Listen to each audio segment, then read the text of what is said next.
I lost my job and was cast out by my own son, kicked out of the house like a stranger. At the age of 70, I was forced to stand at a crossroads, continue to endure in silence, or reclaim the life that was always mine. And in the end, I chose to do something that surprised not only those who abandoned me, but even myself. Before we dive deeper into the story, feel free to leave a comment below. Who knows, maybe my story was once your story too. I spent the last 42 years of my life dusting someone else's memories. Ramiro was a kind man, maybe the kindest employer I'd ever had, old-fashioned in his own way. Always wore a wristwatch, never trusted the microwave, and said thank you even when I scrubbed his toilet. I started working for him when his kids were still in school. Now they've got kids of their own. Time moves like water through your hands. When he handed me that check, $780,000 to be exact, my fingers trembled. I thought maybe I'd misheard him. "You've taken care of me better than my own," he said. His voice cracked like a dry branch. I didn't know whether to cry or laugh, or just hug him, so I did all three. That money felt warm in my hand. Not because of the number, but because of the love that came with it. That's rare. People talk about loyalty like it's a paycheck, but Ramiro made me feel like family. I took the bus home that day. No taxis, no limos, just the good OL number 49, down Melrose. I sat by the window and watched the city go by. Kids on bikes, taco trucks, sirens wailing like hungry ghosts. I kept the check folded tight in my handbag, like it might slip out and vanish. I was humming when I got home. A silly little hum, something my mama used to sing while braiding my hair back in Arkansas. The sun was setting, casting that soft orange light through the blinds. I set the table for three, me, William, and Hillary. I even lit a candle. Don't ask me why. Habit, maybe. Hope, maybe. They sat down, tired from work, eyes on their phones. Like always, I waited until we'd finished half the roast chicken before I spoke. "I retired today," I said, smiling gently. Forks paused mid-air. William looked up first. He didn't say anything, just blinked, then went back to chewing. Hillary, she didn't even blink. After a pause, William asked, "So, what are you gonna do now?" Just like that. No congratulations, Mom. No hug. No, you deserve it. I swallowed. I lost my job and was cast out by my own son, kicked out of the house like a stranger. At the age of 70, I was forced to stand at a crossroads, continue to endure in silence, or reclaim the life that was always mine. And in the end, I chose to do something that surprised not only those who abandoned me, but even myself. Before we dive deeper into the story, feel free to leave a comment below. Who knows, maybe my story was once your story too. I spent the last 42 years of my life dusting someone else's memories. Ramiro was a kind man, maybe the kindest employer I'd ever had, old-fashioned in his own way. Always wore a wristwatch, never trusted the microwave, and said thank you even when I scrubbed his toilet. I started working for him when his kids were still in school. Now they've got kids of their own. Time moves like water through your hands. When he handed me that check, $780,000 to be exact, my fingers trembled. I thought maybe I'd misheard him. "You've taken care of me better than my own," he said. His voice cracked like a dry branch. I didn't know whether to cry or laugh, or just hug him, so I did all three. That money felt warm in my hand. Not because of the number, but because of the love that came with it. That's rare. People talk about loyalty like it's a paycheck, but Ramiro made me feel like family. I took the bus home that day. No taxis, no limos, just the good OL number 49, down Melrose. I sat by the window and watched the city go by. Kids on bikes, taco trucks, sirens wailing like hungry ghosts. I kept the check folded tight in my handbag, like it might slip out and vanish. I was humming when I got home. A silly little hum, something my mama used to sing while braiding my hair back in Arkansas. The sun was setting, casting that soft orange light through the blinds. I set the table for three, me, William, and Hillary. I even lit a candle. Don't ask me why. Habit, maybe. Hope, maybe. They sat down, tired from work, eyes on their phones. Like always, I waited until we'd finished half the roast chicken before I spoke. "I retired today," I said, smiling gently. Forks paused mid-air. William looked up first. He didn't say anything, just blinked, then went back to chewing. Hillary, she didn't even blink. After a pause, William asked, "So, what are you gonna do now?" Just like that. No congratulations, Mom. No hug. No, you deserve it. I swallowed hard. I guess I'll rest. Been on my feet my whole life. Think I've earned some sitting. Hillary leaned back, arms crossed, her eyes cold like polished glass. We can't afford to feed someone who's not contributing. The air froze. I looked at my plate. One last bite of chicken left. I suddenly had no appetite. I stood up slowly, gathered the dishes like I always did, rinsed them like I always did, but inside me, something had cracked open like a dropped egg. I sat alone at the kitchen table afterward, staring into that empty plate. The candle had burned halfway down. I whispered to myself, quiet, like a prayer no one else would hear. So, retiring from work means retiring from being a mother too. No one answered. The walls stayed silent. The TV murmured from the other room. I never told them about the check. I wasn't ready. Something about she wasn't surprised. She was angry and scared. I sat there, holding my glass of wine, the one I asked to switch, and I thought, well, isn't this something? I didn't say a word, just ate my chicken and asparagus, and watched the man who married my daughter fall apart one blink at a time. I'd seen drunk before. I'd been married to a man who drank his sorrows straight and mean, but this wasn't alcohol. Not just alcohol. Richard's face went pale. He pressed a napkin to his lips and excused himself to the bathroom. Lauren didn't follow. She just sat there, staring at the empty chair. The silence stretched, and then she said, soft but clear, "I didn't think you'd come." I looked at her, and for the first time in a long time, I didn't see the girl I raised. I saw a woman who'd been holding something sharp behind her back. I said, "Why wouldn't I?" She didn't answer right away. Her jaw clenched. She was holding back tears, or rage, or both. Then she whispered, "Because you always forgive." And I needed someone tonight who wouldn't. And that's when the pieces started to fall into place. This wasn't just dinner. This was a setup. But not for me. It was a rescue. Lauren had set a stage, set a trap, and she'd used me as bait. I looked toward the hallway, where Richard had gone. I heard nothing. Just the soft clink of the wind chime outside. The lemon cookies sat untouched on the counter. The dish she made me in 3rd grade, catching the flicker of candlelight. And in that moment, I realized she didn't need her mother to bring dessert. She needed her mother to witness something no one else would believe unless they saw it with their own 2 eyes. And now I had. It happened fast, faster than I think anyone expected. Richard stood to reach for the bread basket, and his legs just gave like a puppet whose strings had been cut. He collapsed sideways, the glass slipping from his hand and shattering against the edge of the table. Water and ice splashed across the Persian rug like spilled secrets. For a moment, no one moved. Then Lauren let out a strangled gasp. "Richard, what's wrong with you?" Her voice trembled, but it didn't sound surprised. It sounded rehearsed. Ellie, sweet girl, jumped up, real panic in her eyes. She rushed to her father. Dad, can you hear me?" I followed her, pushing my chair back slow and steady. My body's not what it used to be. Knees stiff, hip always reminding me of my age. But I moved quick enough.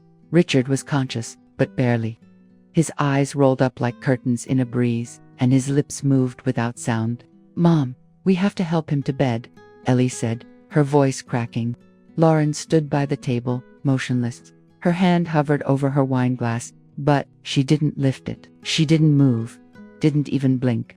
Not until Ellie called out again, "Mom, help us." Lauren blinked then, like she'd been far away. I don't know what to do," she said, her voice small. "So I did what mothers do. I took the weight. Ellie, sweetheart, help me lift him under the arms, watch his head, step by step." We half carried him up the stairs. His feet dragged, heavy as guilt. I could feel the sweat through his shirt, smell the sourness rising from his skin. Lauren didn't follow. She stayed below, watching, frozen. Like a director upset the script was unraveling. At the top of the stairs, we turned left into the guest bedroom. I chose that one because I didn't want him in Lauren's bed. That bed still meant something, even if things were broken. Ellie helped lower him onto the mattress. He moaned once, low and ugly, and then went quiet. "I'm calling someone," Ellie said, already pulling out her phone. Her hands shook. "I'm calling Dr. Brooks." I nodded. Good girl. She stepped into the hallway, speaking fast and low into the receiver. I stayed. I looked at Richard, lying there like a man who'd been knocked off his throne. That was the thing about men like him. They looked powerful until they didn't, and when they fell, it was never graceful. I pulled the comforter up over his chest, more out of habit than concern, and then I stood, back straight, chest tight, staring down at him. The fire in my belly had been building for years. I think tonight just fanned it to life. I didn't know what Lauren had put in his drink. I didn't ask. But I knew what this was. Not murder. No. A message. A warning shot. A cry for help. Or both. When I walked out of that bedroom and shut the door, it wasn't just a mother closing out the night. It was something older, deeper, like a woman drawing the first line. In the sand. Ellie was downstairs, pacing, still on the phone. Lauren stood in the dining room, arms crossed, staring at the stain on the rug. I moved toward her slowly. She looked up, eyes rimmed red but dry. I didn't mean for it to be like this, she said. I didn't answer right away. Instead, I walked over to the broken glass, knelt carefully, knees screaming, and began picking up the shards one by one. I know, I said, because I did. I'd known since the moment she didn't help carry him upstairs. That's the thing about mothers. We see everything, even when we pretend not to. Lauren sank into a chair, her head in her hands. For the first time all night, she looked small. Not polished, not poised, just tired, just broken. And for the first time in a long time, I didn't feel angry. I didn't feel betrayed. I felt ready to be what she needed. Not the silent witness anymore, not the peacekeeper, but something harder, older, a mother with her back straight and her mind clear. Because this story wasn't over, it was just beginning. I got home just after 10. The night had gone still. No birds, no wind, just the creak of the front porch when I stepped up onto it. That sound always made me feel like someone was waiting for me, even if it was just time itself. I walked into the kitchen and flicked on the light. That familiar, warm, yellow glow washed over the old pine cabinets and the chipped ceramic teacup I'd left by the sink that morning. I turned on the kettle, let the silence stretch it. It wasn't the good kind of quiet. The kind where you feel peace and breath and maybe the hum of the fridge keeping you company. No, this was the kind that wraps itself around your shoulders like cold, wet wool, heavy, unwelcome. I poured myself a cup of chamomile, 2 sugars, no honey, took it to the desk in the corner of the dining room. It was a roll top, walnut, scuffed at the edges. I ran my hand along the smooth wood, then reached into my apron pocket for the little gold key. It was warm from being next to my skin all day.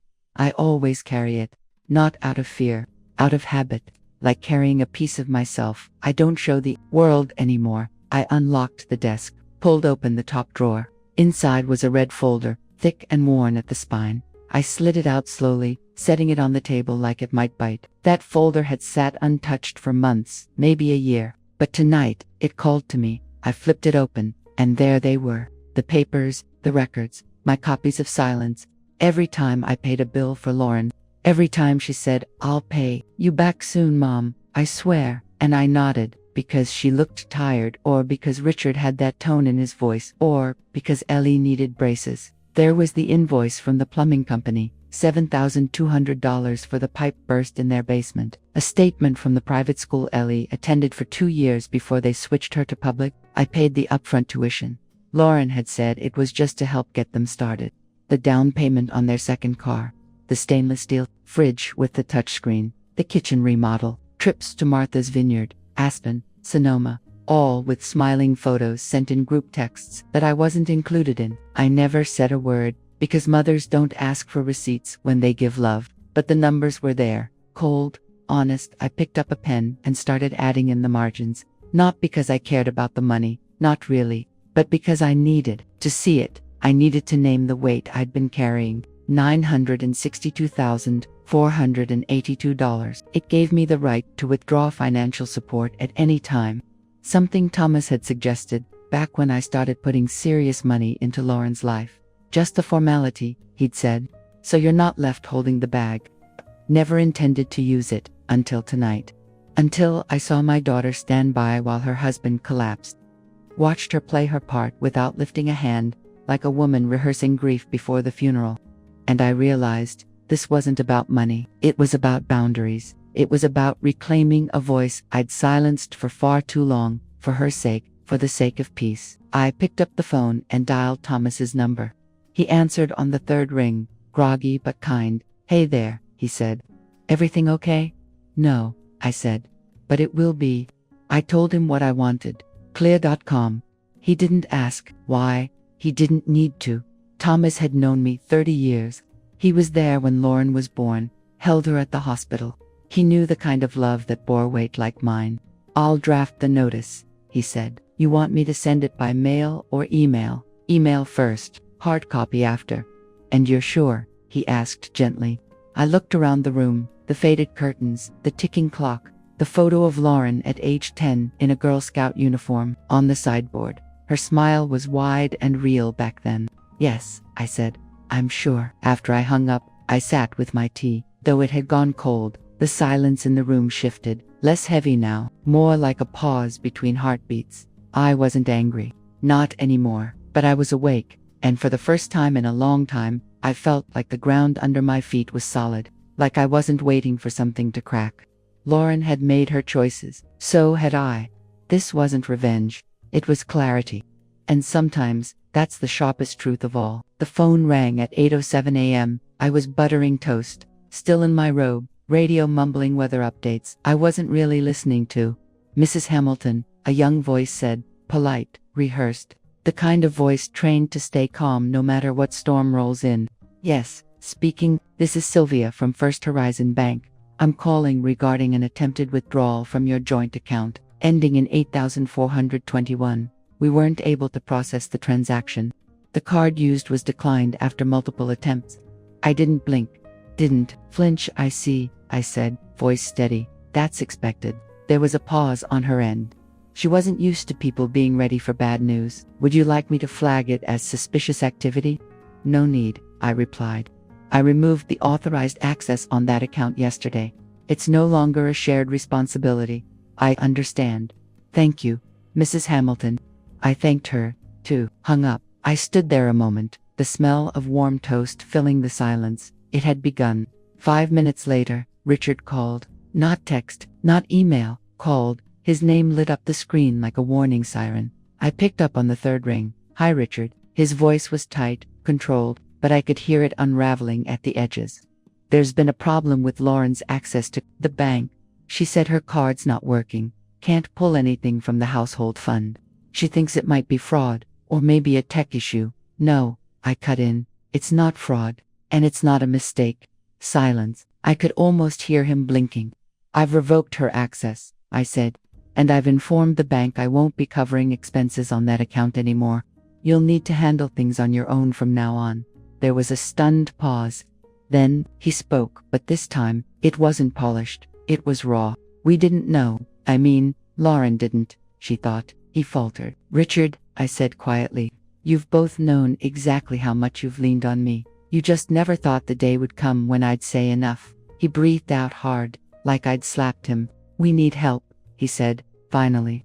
"Just until things are stable again. We're under a lot of pressure right now. Lauren's been up all night. She's not okay. Please." For a moment, I saw the younger version of him. That boyish charm, that practiced warmth. The man who once thanked me for helping them with a down payment by sending a store-bought fruit basket and a card with the wrong spelling of my name. "I'm sorry," I said, "but I've spent too many years helping, and not enough years being helped. I'm done." I hung up before he could say anything else. An hour later, I heard tires on gravel.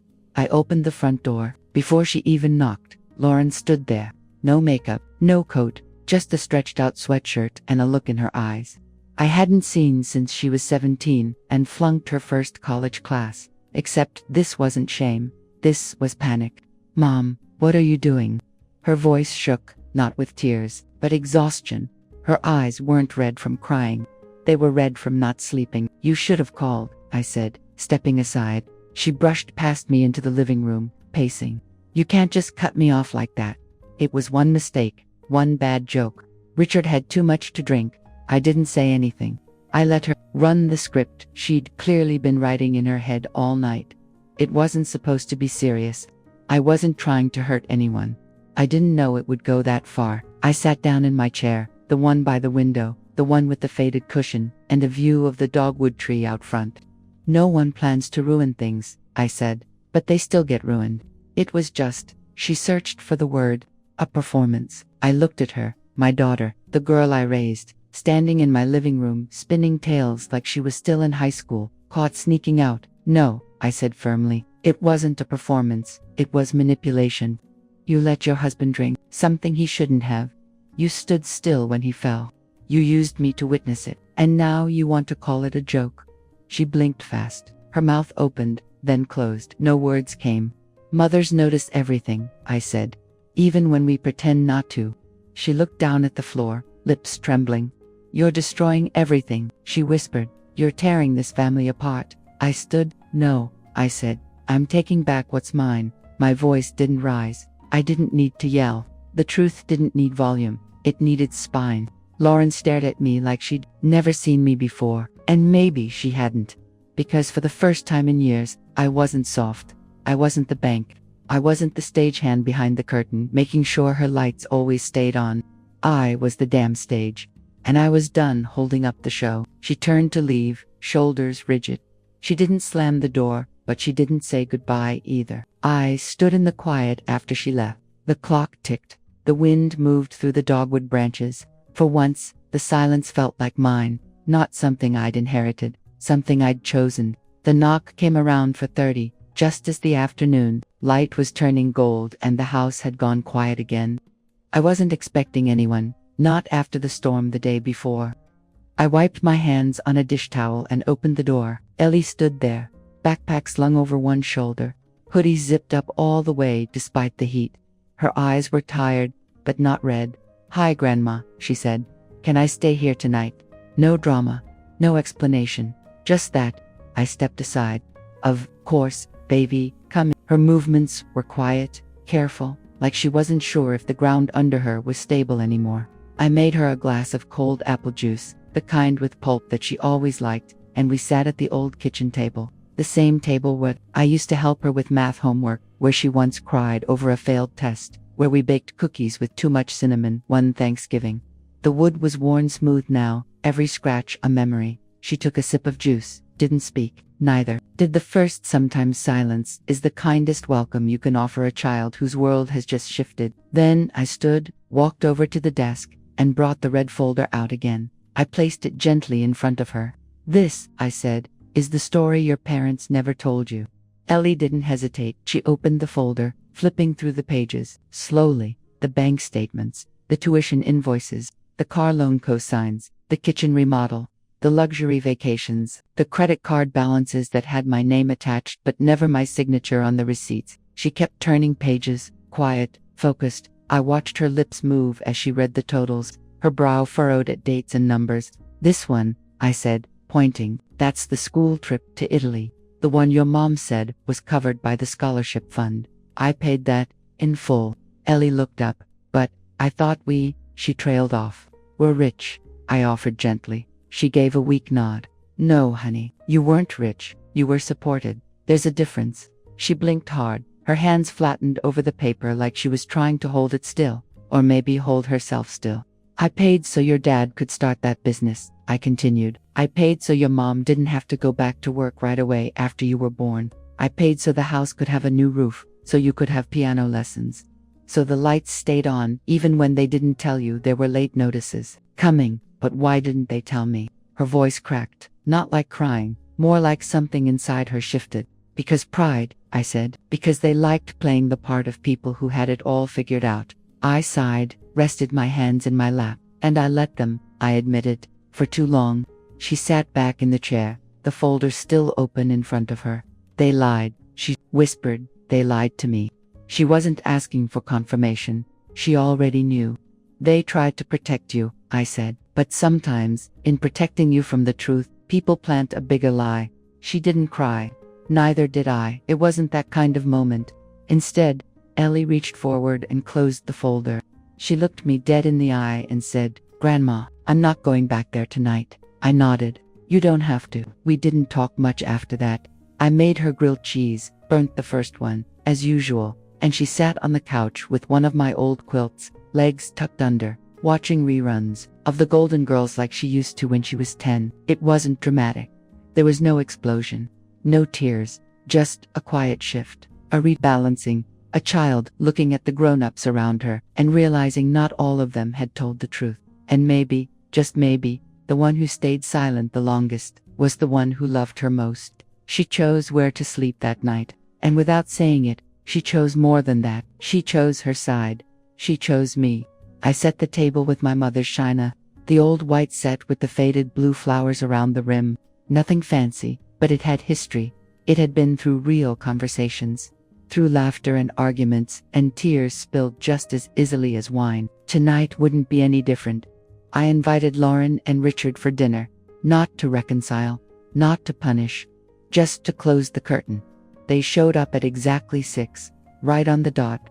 That, too, felt like performance. Punctuality as a form of repentance. Lauren wore a beige wrap dress and just enough makeup to say, "See, I'm trying."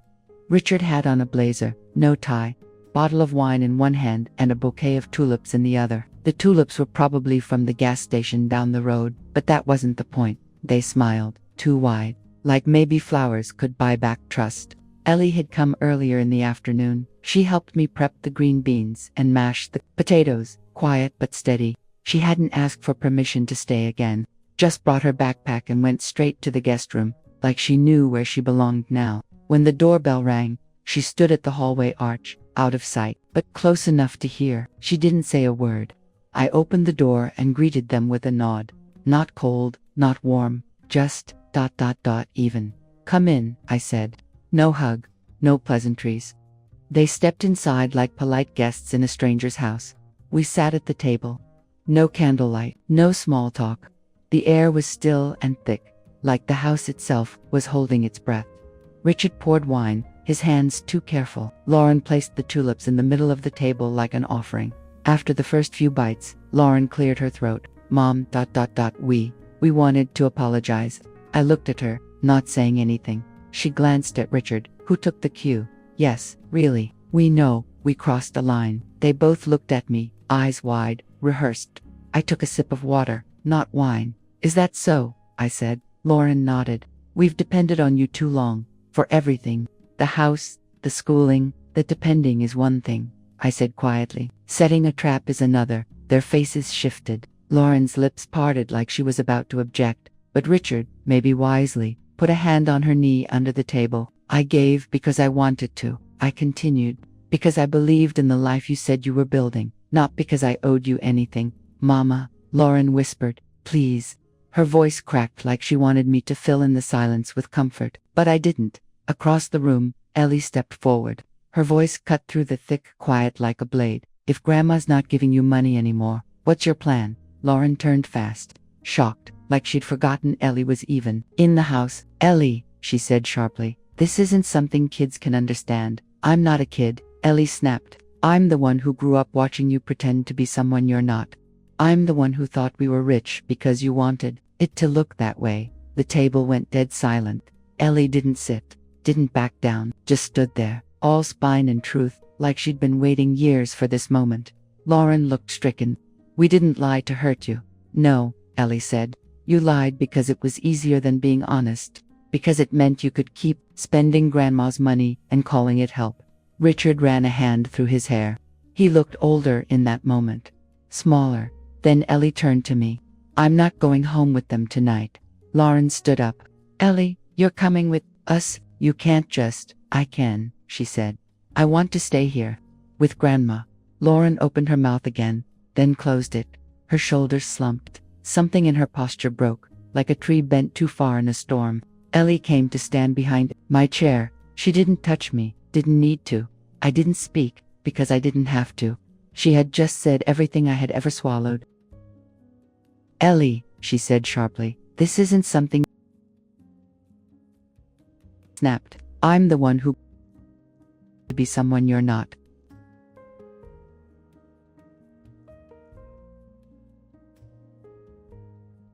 Rich because you wanted it to look that way. The table went dead silent, didn't back down. Every silent ache, every unspoken grief, every time I'd watched them take and still ask for more, she spoke it all. I think we should go, Richard said quietly, rising from the table. Lauren stood slowly. She glanced around the house, like it was unfamiliar now, like she couldn't see her place in it anymore. Neither of them touched the tulips on the table. They just left them there, wilting already. At the door, Lauren turned back. I didn't mean for it to get this bad. I nodded once. You didn't mean for it to get seen. There's a difference. And with that, they left. The house was quiet again. Not heavy, not tense, just quiet. Ellie sat across from me and reached for another roll. You didn't even eat, she said. I wasn't hungry. She took a bite, then smiled a little. Good rolls, though. I smiled back. They are. We didn't say much more. We didn't have to. That night, as I folded the napkins and turned off the lights, I realized something. That wasn't just dinner. That was the end of an old role, and the start of something far more honest. A mother, a granddaughter. No more stage, no more pretending.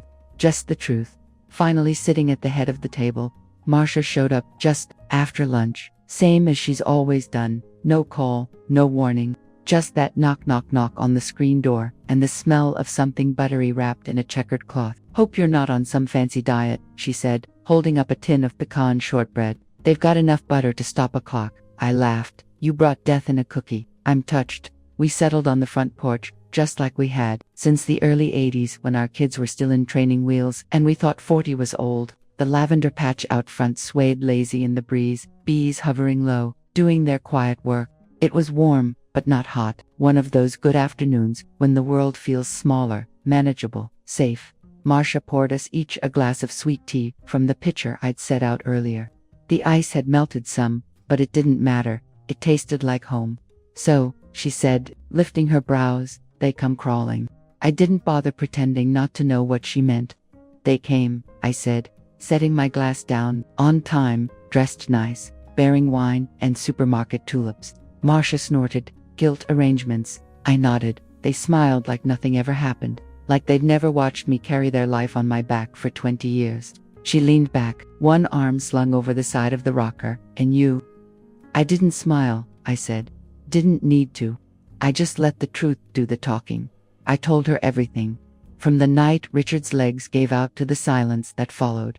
The red folder, Ellie's choice, the way Lauren's face twisted when I said I wasn't paying anymore. Marcia didn't interrupt, not once. She just listened, nodding at the right places, never hurrying me along. That's what old friends are. They don't fix you. They don't prod. They just hold space. Did you really take Lauren off the account? She asked finally. I nodded. Tuesday morning. I called Thomas the night before. Marcia took a sip of tea, then whistled low. Damn, what if she sues? I've got enough paperwork to crush that idea before it starts, I said calmly. Every transfer, every check, every loan, every just, until next month, it's all there. She looked at me then, long and steady. You've been collecting receipts while pretending you didn't care. I used to care, I said. Too much. She reached out, patted my knee. You were never a normal mother. I raised an eyebrow. That a compliment or a diagnosis? Both, she grinned. You didn't do the whole step back and let them fail thing. You stepped in. You carried, and when they thought they'd wear you down, you outlasted them. We sat quiet for a moment. The lavender rustled, soft and steady. Across the street, the neighbor's dog barked twice, then gave up. Marcia leaned forward. You okay? I thought about that. Really thought.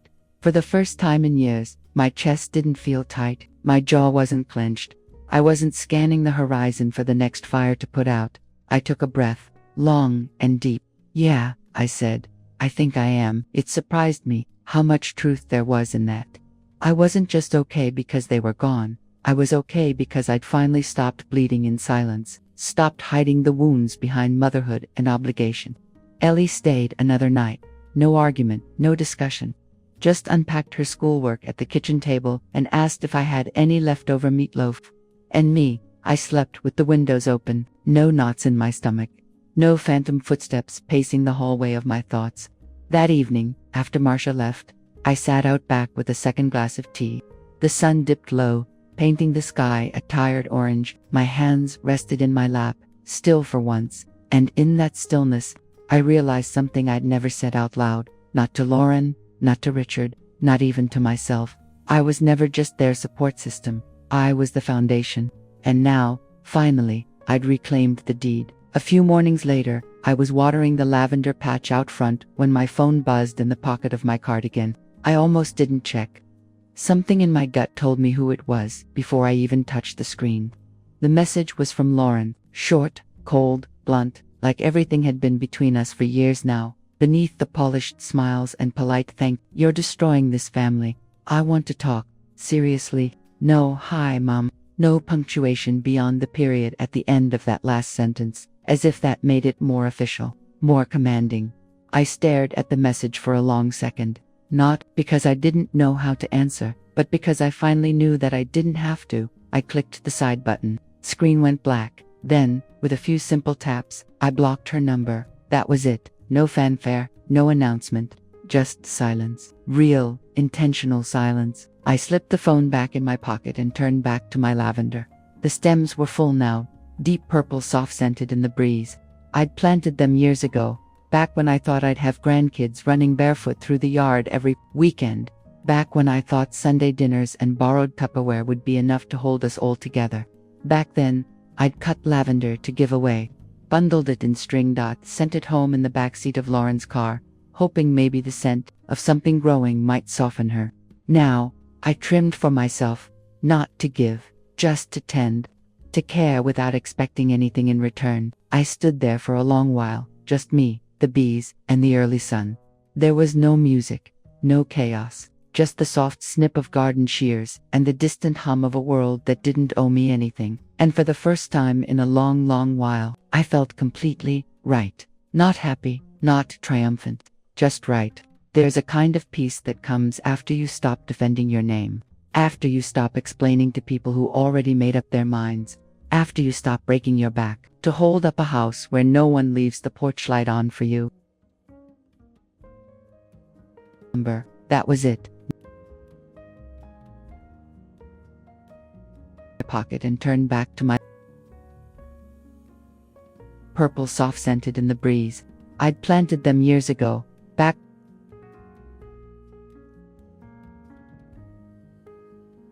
where would be enough to hold us lavender to give away. That was the peace I found that morning, standing alone in my garden, holding a small bouquet of lavender in hands that had given too much for too long.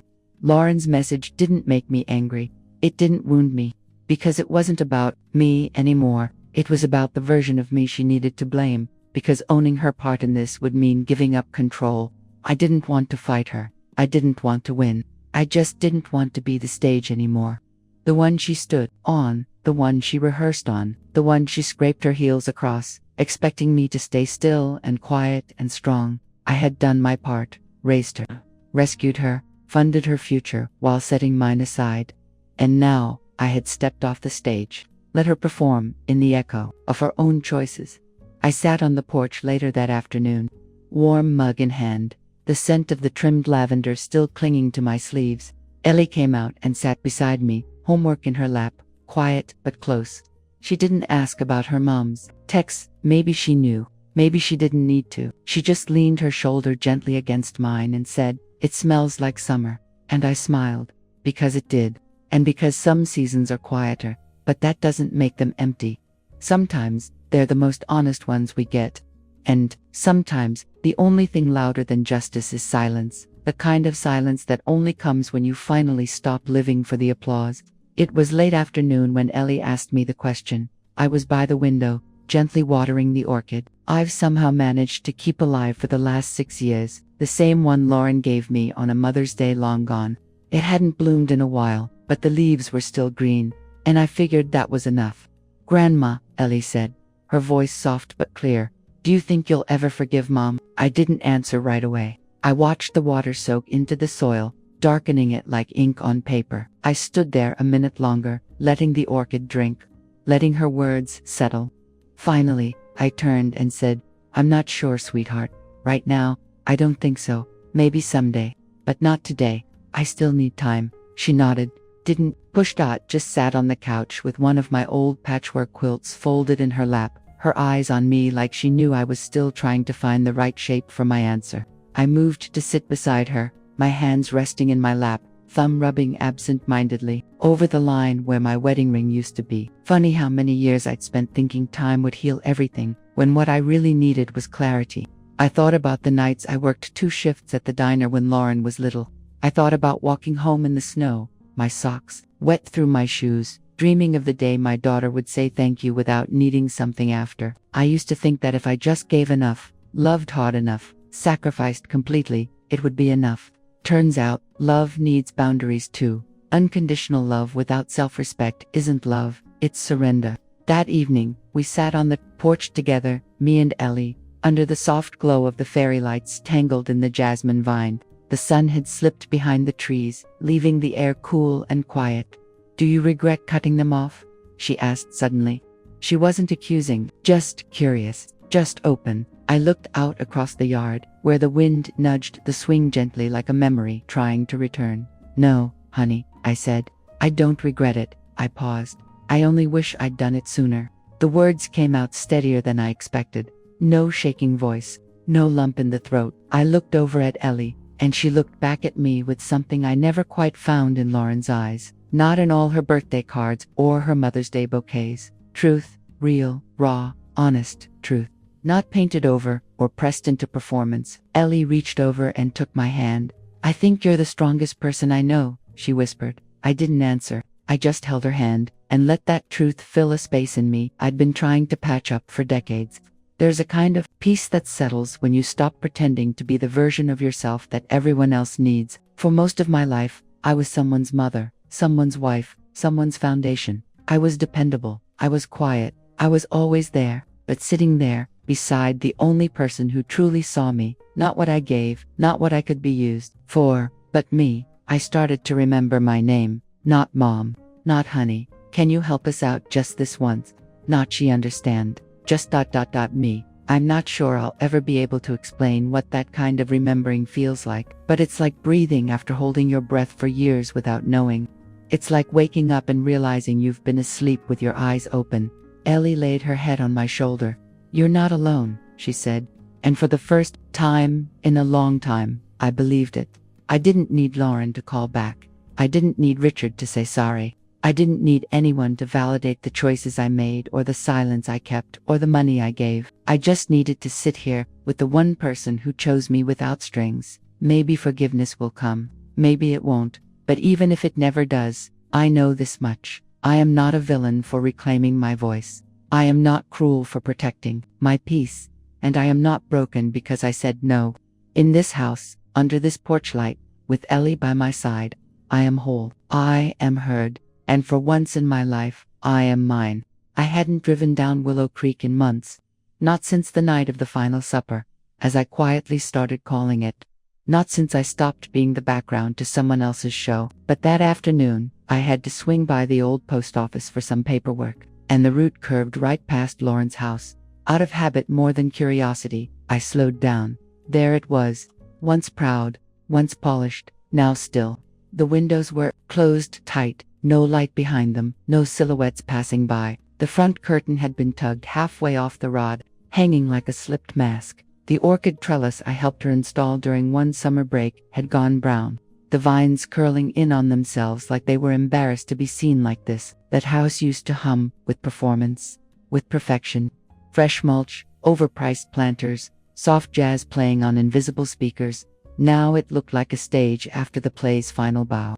Empty. Silent, a shell. I didn't stop, didn't linger, just kept driving, hands steady on the wheel. The next morning, my phone buzzed with a text from Linda, an old neighbor from 3 houses down, the type who never missed a garden sale or a slice of gossip. "Hey hun, did you hear? House number 22, Lawrence, is being repossessed. Bank sent movers yesterday. You okay?" I didn't answer. Not because I was shocked, but because I already knew. I'd stopped covering the mortgage 3 months ago. The bank didn't hesitate once the safety net vanished. That's the thing about systems. They don't give second chances out of sentiment. The rumors had started trickling in, not long after that. Not from me. I never breathed a word. But this town had eyes and ears.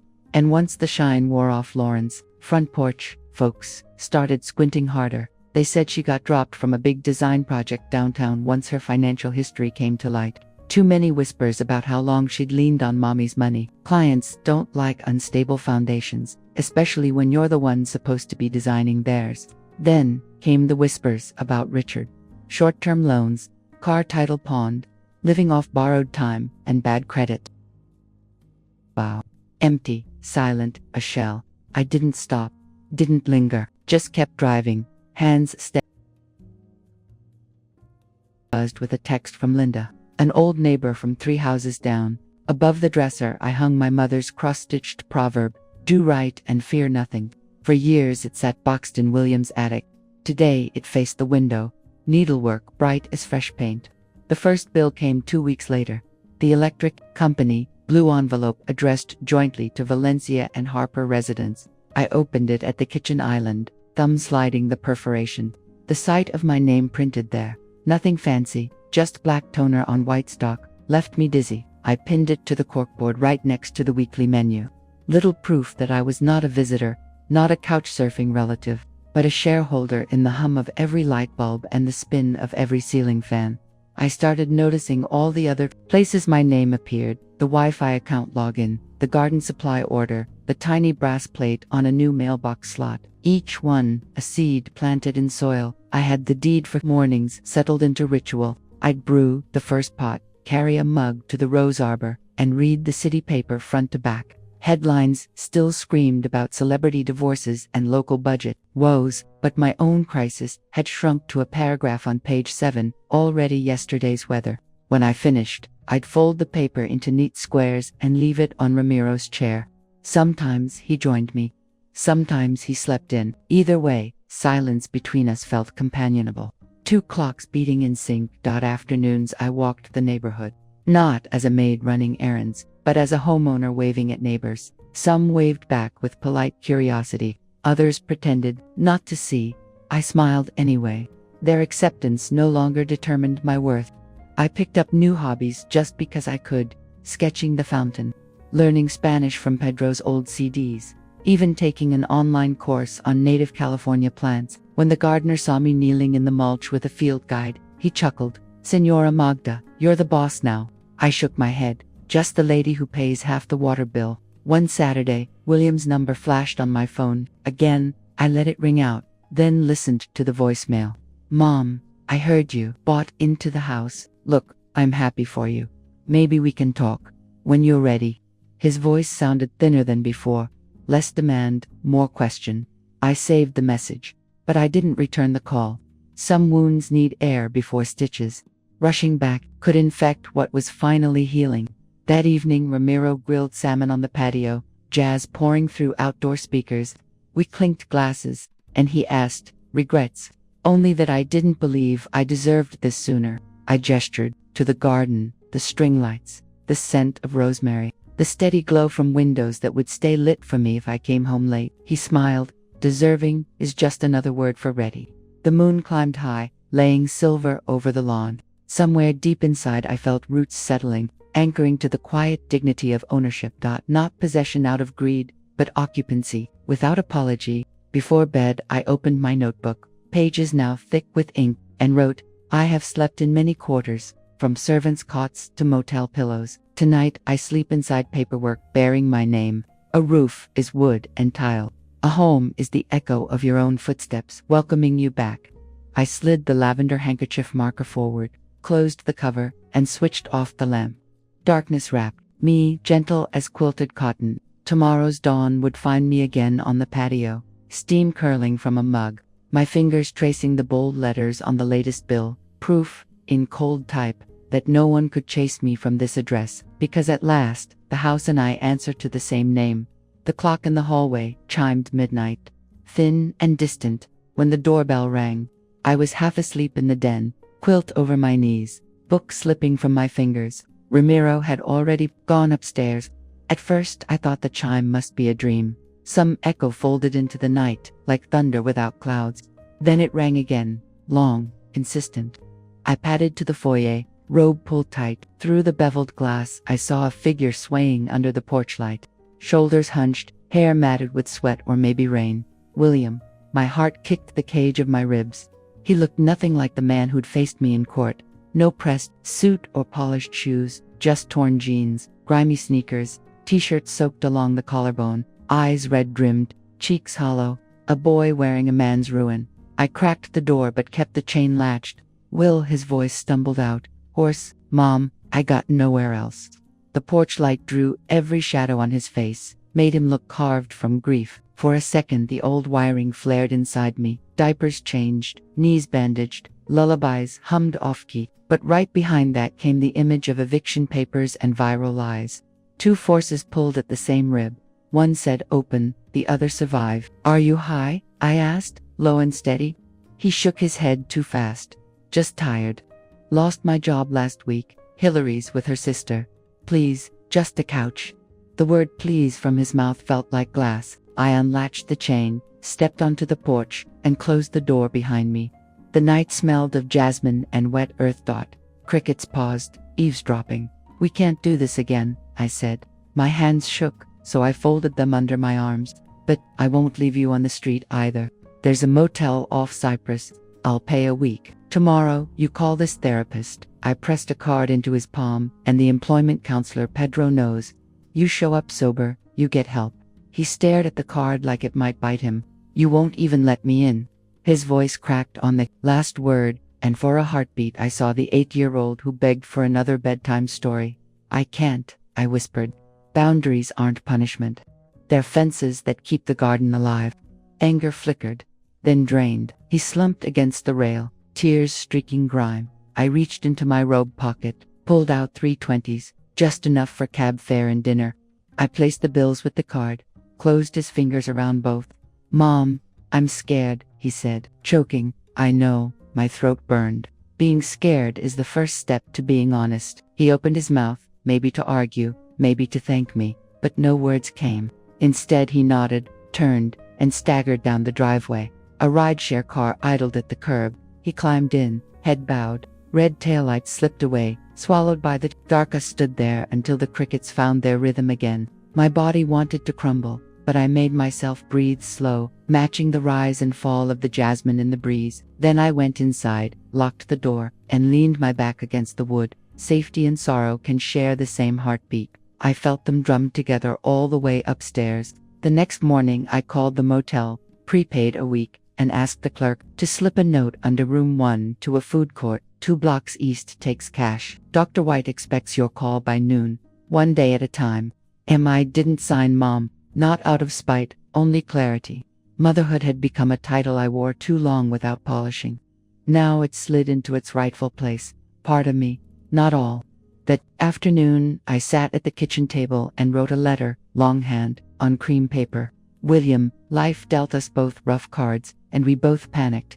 I protected myself the only way I knew. You protected your pride the only way you knew. Neither of us is evil. Both of us are bruised. I have resources if you choose to heal, people, numbers, places. What I no longer have is the strength to live your lesson for you. You are capable. Show yourself. I wish you courage. I wish me peace. Mother." I mailed it the old-fashioned way, stamp pressed firm, because some messages shouldn't travel by screen. Days stretched. He didn't call. The motel week lapsed. I checked, and he'd moved on. No forwarding info. I felt both relief and a needle of grief finding fresh skin. Healing rarely walks in straight lines. One evening I watered the roses near dusk. The sky wore that California indigo that makes every silhouette look honest. Ramiro joined me. Sleeves rolled. "How are you holding up?" "Like a tree in wind," I said, smiling thin. "Roots gripping, branches bending, but still here." He nodded, handed me the pruning shears. "Then clip what's dead so the living parts can breathe." So I did. I snipped away spent blooms and let their petals fall, pink and brave, onto soil, richer for the letting go. Before bed I opened my notebook and wrote, "Maternal instinct is a river. It flows without asking, but even rivers carve new courses when old ones flood the land." Tonight I guided the water, not to drown him, not to starve me, but to find a path each of us can travel without sinking. I closed the cover, placed the lavender handkerchief inside, and set the book on my nightstand outside. The world kept spinning. Cars, sirens, hope, relapse. But inside these walls, my name stood guard. I curled beneath the quilt, inhaled the quiet, and for the first time since William was born, slept through the night without dreaming of rescue. Some people think when the storm passes, peace follows. That's a lie the movies sell. The truth is, when you've been through hell and finally crawl out the other side, folks who built their lives around your suffering start to panic. They don't miss you. They miss the version of you they could use. At first, it was quiet. Weeks of simple, golden mornings, coffee on the patio, the garden humming with bees, a blanket over my knees as I read novels from the library. I smiled at dogs being walked. I picked out tomatoes at the market without glancing over my shoulder. Ramiro laughed more. Pedro dropped by with sweetbread and stories about retirees trying online dating. It felt like the world had loosened its grip, but I should have known better. It started small. A white envelope slipped into the mailbox. No return address. Inside, one line in shaky handwriting. You forgot who raised you. I laughed when I read it. Short, bitter. I raised myself. Next came the emails. Not from William directly, but from aliases easy to trace. His old gamer handle. The username he used to order Max's birthday cake. The language danced between guilt and threat. You could fix this. I never asked for your money. Only your love. People are watching. One morning I found a voicemail from an unfamiliar number. Hillary, Magdalena, please. We've been through enough. William's trying. Max misses you. Maybe it's time to sit down. Talk. Be a family again. Family. That word again. Always rolled out like a carpet they expected me to kneel on. I didn't call back. Instead, I sat at the kitchen table, sunlight slanting through the blinds, and whispered to myself, I don't have anything left to explain. By the third week, it got uglier. Fake social media profiles cropped up again, this time not to smear me, but to pity me. A photo of my old house, captioned, she left everything behind. Maybe she just didn't care enough. They twisted the knife gently this time, hoping I'd bleed quiet and compliant. That's when it hit me. This wasn't about reunion. It was about control. They didn't want me to return. They wanted to reset the narrative. If they couldn't paint me as the villain, they'd recast me as the broken old woman who walked away from love. But I wasn't broken. I was rebuilding. So, when Hillary called again, I picked up. Magdalena. Her voice was soft, practiced. I think there's still room for healing. There is, I replied calmly, but not for twisting. I don't understand. I believe you, I said. You've never understood. That's the problem. She sighed into the line. You're being unfair. No, I said. I'm being clear. I'm not angry anymore. I'm just uninterested in returning to a role that almost erased me. Silence. I don't have anything to reconcile. I'm living my life. That's all I've got to give. I hung up. My hands didn't shake. The world didn't end. Ramiro found me in the garden that evening, watering the lavender. He watched for a moment, then asked, You all right? Better than I've ever been, I said. He nodded. I know that look. Like you finally stopped waiting for the fire to start again. Because I'm holding the matches now, I said. Nobody else. We laughed, not loud, but true. That week, I cleaned out my old trunk. Letters, worn aprons, photos with bent corners. I burned the cruel notes in the fire pit out back, watched the paper curl and blacken. I didn't cry. I didn't bless or curse them. I just let them go. Not for forgiveness, but for freedom. Then, I opened a new journal. No longer the one filled with pain, but a fresh notebook, linen cover, heavy paper, the kind of journal you use when you believe in what comes next. I wrote on the first page, They called me a woman forgotten, but I am the woman who remembered. I remembered how to stand, how to speak, how to stop apologizing for breathing. The world may not throw me parades, there won't be a plaque on any wall, but when I wake up each morning and see my name on the utility bill, when I sip coffee and smell the rosemary I planted myself, when I close the door at night knowing nobody holds the key but me, that's enough. I live not to prove anyone wrong anymore. I live because I'm right about myself, and that is the kind of peace they can't twist into a weapon. I never knew quiet could feel so full. These days I wake before the sun, wrap my hands around an old enamel mug, and brew coffee the way Mama taught. Slow pour, no sugar, just enough cream to soften the bite. Ramiro hums in the kitchen, reading the sports page. Sometimes, Pedro drops by before his shuttle run and steals a slice of the banana bread I started baking on Sundays. The house smells like vanilla and good company instead of bleach and duty. After breakfast, I walk the garden, clipping spent roses and whispering thanks to every stubborn bloom that made it through July's heat. My notebook rides in my apron pocket. I answer letters from women I've never met, mothers who watched my video, grandmothers who handed their last ounce of strength to children who never looked back.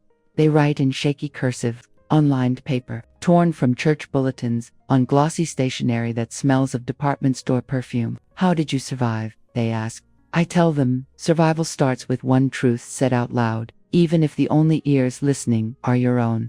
I've gone through the full cycle of unconditional sacrifice, being taken advantage of, then learning to stand tall on my own 2 feet, only to realize that kindness is not a ticket for others to walk all over.